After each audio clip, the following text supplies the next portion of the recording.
Welcome back to On Texas Football, a little Saturday recruiting update for you guys. We're out here at FanFest, of course. Final practice of the spring going on now. You see the line. Thousands of people. Thousands. It looks like a game day, Gerry, and of course it is technically what would be the spring game. But of course, FanFest going on later today. The final practice of the spring occurring currently as we're recording this, which means we've already seen a number of big-time prospects enter the facility, whether it be late yesterday morning or obviously today for arriving for this practice. Gerry, there's a lot of talent on campus, a little bit more than maybe we expected originally coming in. Yeah, I mean, we'll talk about some specific names, but Jermaine Bishop and his family walked in. That was not a name that was on our list, and that happens. Some people show up, some people don't show up.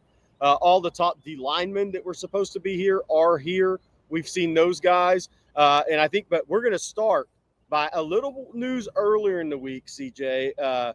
Justice Fitzpatrick out of St. Thomas Aquinas, one of the top corners in the country, the younger brother of Minkah Fitzpatrick, star safety in the NFL. He was on campus for a multi-day visit, and we had some pretty positive feedback on that visit. One thing we were told was that one of the comments that the family member made was, we weren't sure about coming out here on this visit, but after going through the visit, we're really glad we did. And, of course, Justice already had a June 13th through 15th official visit scheduled, but this was the first ever visit to the University of Texas for the Fitzpatrick family. And Texas is very, very much in the thick of this race now with Georgia, Miami, and Ohio State. Of course, Miami scheduled for June 6th. Georgia's June that May 30th. May 30th. Miami, June 6th, Texas, June 13th. Yep. That's where things sit now. Of course, we'll see if Alabama gets back in the fold there in that recruitment as well. But on top of that, Gerry, a big-time 2026 safety prospect on campus as well, Davon Benjamin out of Westlake Village in California. You got an interesting detail on that visit, CJ, that's actually really – it speaks to the level of talent that Davon Benjamin has. Yeah, not just on the field. He is a top 40 prospect in the country, but you saw him and hear him speak. I know that we heard a little bit whenever he's on the whiteboard. They had him kind of drawing up plays, talking schemes, talking coverages. It apparently blew away the Texas staff, and that's something that I think goes beyond just the on-field talent, just the ability to reciprocate coverages, communicate, and really just take in everything that's being taught immediately. Of course, it's not an easy thing to do when a visit in front of Coach Akina, I'm sure, was in there, and a guy that's seen some really talented defensive backs over the years.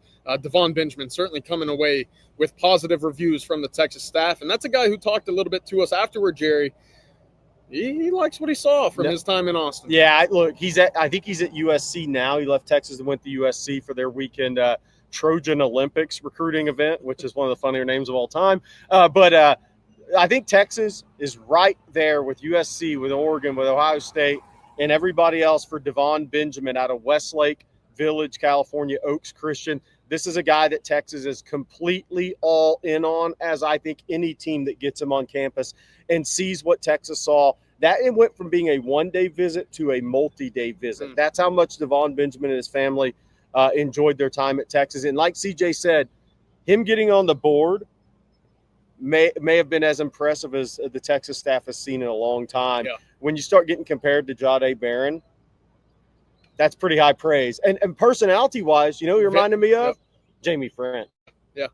He reminded me of Jamie French. The guy will be on TV one day once his playing days are over. That's the personality he has. Yeah, very, very energetic personality.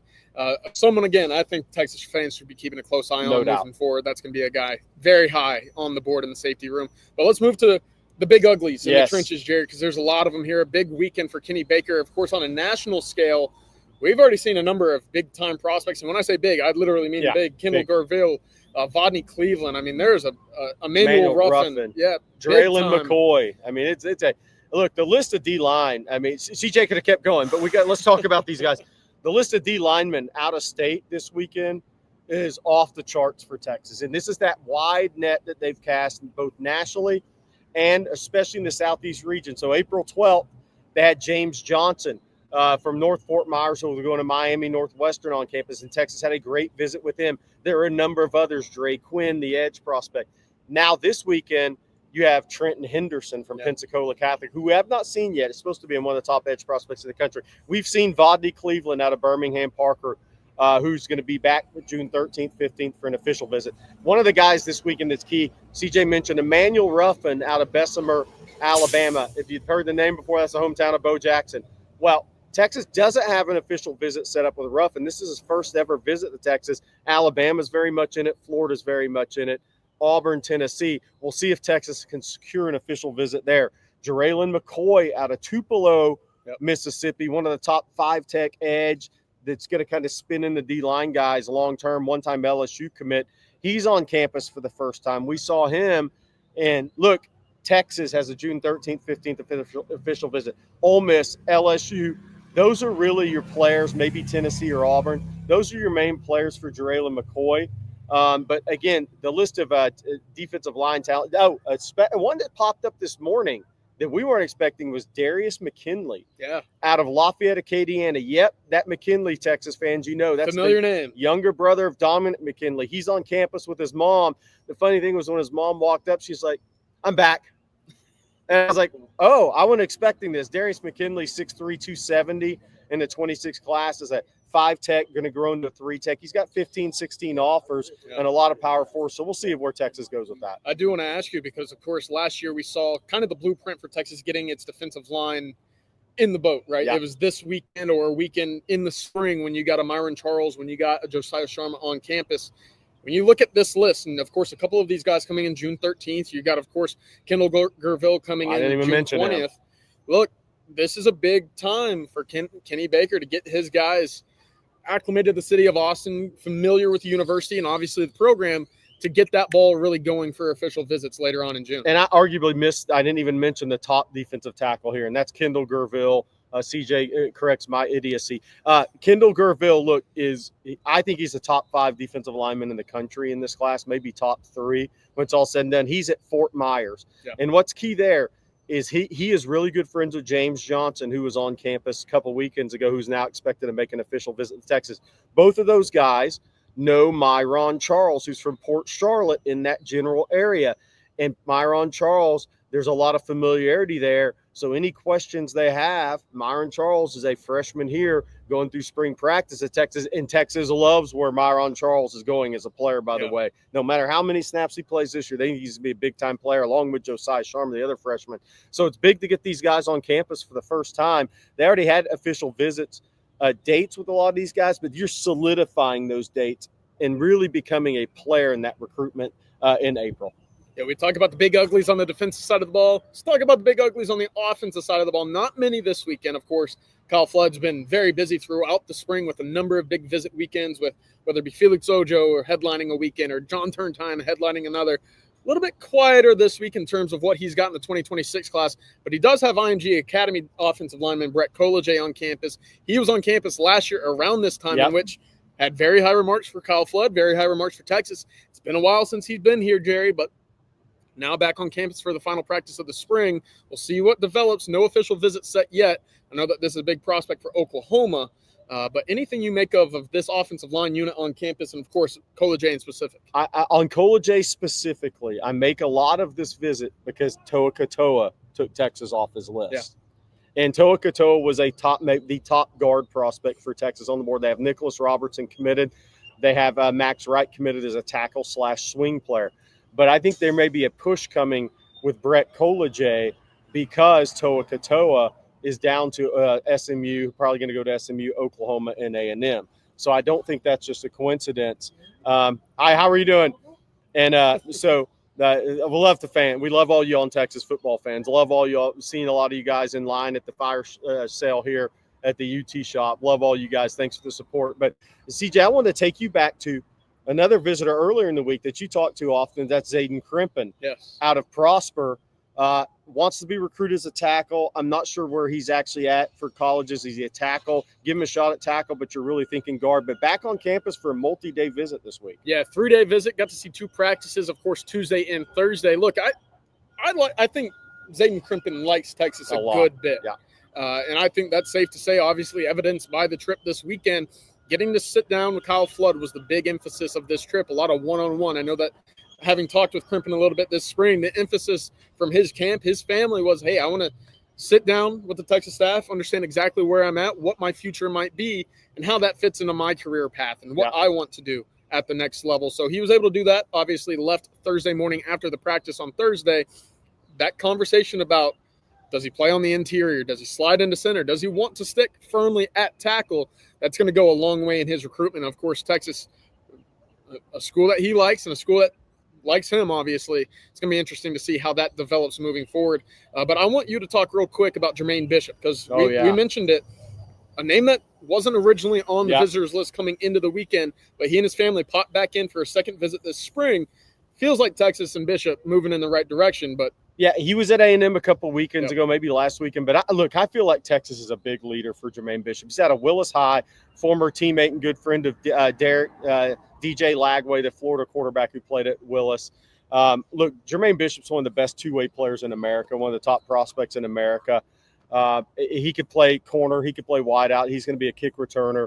But back on campus with his family, that we have a photo I tweeted out. Everybody's decked out in Texas gear. I think Texas is the favorite over Texas A&M and others.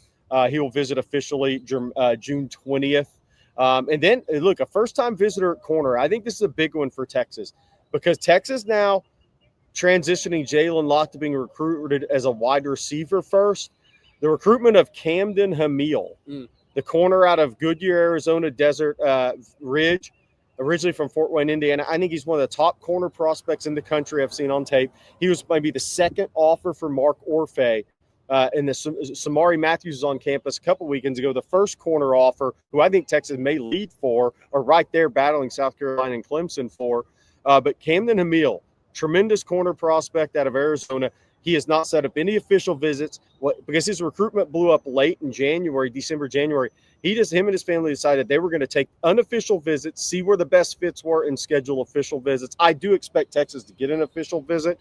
So look, whether Jermaine Bishop's a corner athlete or whatever, him and Hamil are two of the top corner level prospects in the country in town right now. And look, there's other guys on campus. There's multiple 2027s. The edge kid out of Langham Creek, who Texas very much likes. The quarterback at Iowa Conley, Carson White, who may also be a baseball recruit for Texas. He is a stud in baseball, plays for one of the top summer programs in the country. I was going to mention Joshua Dobson. Joshua Dobson, one of the top corners in the country out of Catawba, out of Rock Hill, South Carolina. Good one, CJ. Multi-day visit for him right now, ranked, I believe, top 20 prospect in the 2027 class. So ultimately a big visit to get early for Texas. Of course, he's got a long way to go visiting a lot of schools down the road.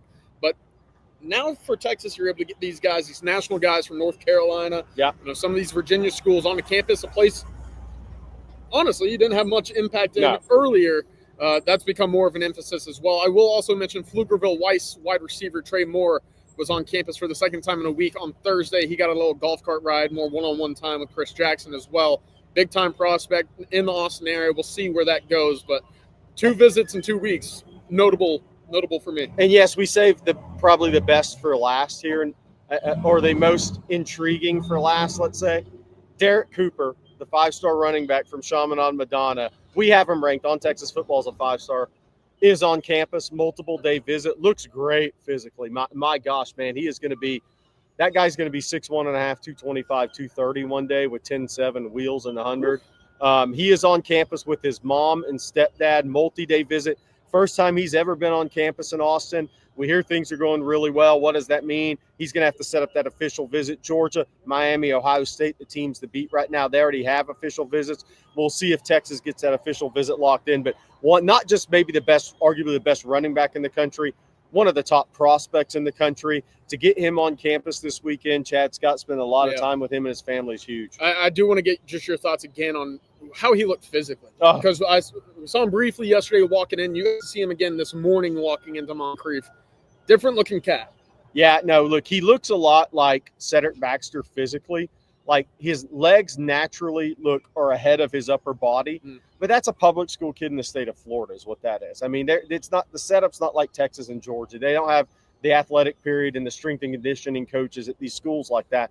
But where his frame is going to go with his talent level is pretty scary. And that's one of the reasons I'm so high on him, along with just being a great football player, guy that plays running back, safety, blocks punts. return game. He plays until he cramps every Friday night in South Florida, which happens in that humidity. But one of the best players in the country, and a guy that Texas is fighting hard to get back for an official visit to. Yeah, we will, of course, have updates for you on Texas football. Before we get out of here, I do want to say this, Gerry. It is a pretty cool environment, a cool setting for these recruits to see fans lining up at 6:30 in the morning for gear, for autographs, for the environment that is the Texas Fan Fest. Of course, no game this year, but these recruits coming in, a lot of which for the first time, getting to see the hype, the excitement around getting to just meet the Texas players.